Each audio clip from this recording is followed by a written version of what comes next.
decided specifically what the auto tariff rate should be? Yeah, I probably will tell you that on April 2nd, but it'll be in the neighborhood of 25%. What about semiconductors and pharmaceuticals? It'll be 25% and higher, and it'll go very substantially higher over a course of a year. But we want to give them time to come in because, as you know, when they come into the United States and they have their plant or factory here, there is no tariff. So we want to give them a little bit of a chance. Yes, thank you. The EU, Andrea Shalal, the EU representative is going to be here in Washington next week. Tomorrow. He's going to be meeting with Hassett and Greer and Letnick. What can the EU do to sort of avoid the reciprocal tariffs that you've talked about? And, you know, you've talked a lot about the VAT. Do you expect them to reduce that?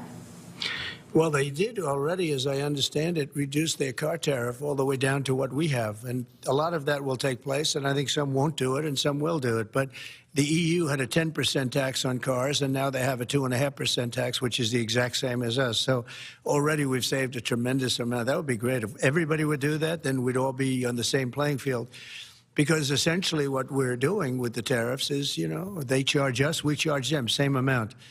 And it's called reciprocal, actually.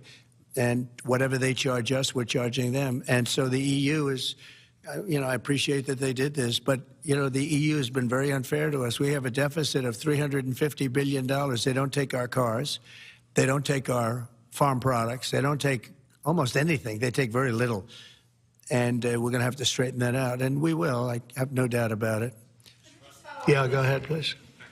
Thank you, Mr. President. Could you tell us a little bit more about the Russia talks, your impression of how they went today, and if you're perhaps more confident or less confident of a deal after what happened today? Well, much more confident. They were very good. Russia wants to do something. They want to stop the savage barbarianism. I mean, what's going on over there? It's soldiers are being killed by the thousands on a weekly basis. It's ridiculous. And they're not American soldiers. They're Russian soldiers, and they're Ukrainian soldiers largely, although a lot of Koreans have been killed, as you know. Quite a bit of them have been killed. They came over to fight, and a large portion have been wiped out. But we want to end it. It's a senseless war. It should have never happened, would have never happened if I was president, and it's a shame to see it. And I see pictures that you don't see, but I see pictures of fields that look just horrible. It looks like Gettysburg. If you see the old pictures of Gettysburg, it's soldiers lying all over the field, body parts all over the field. They're all dead.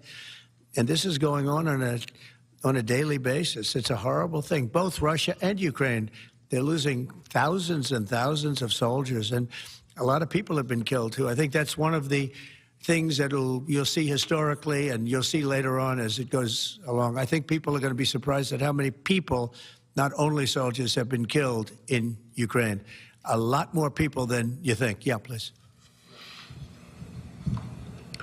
President Trump, as part of a peace deal with Putin, would you be willing to consider removing all American troops from Europe?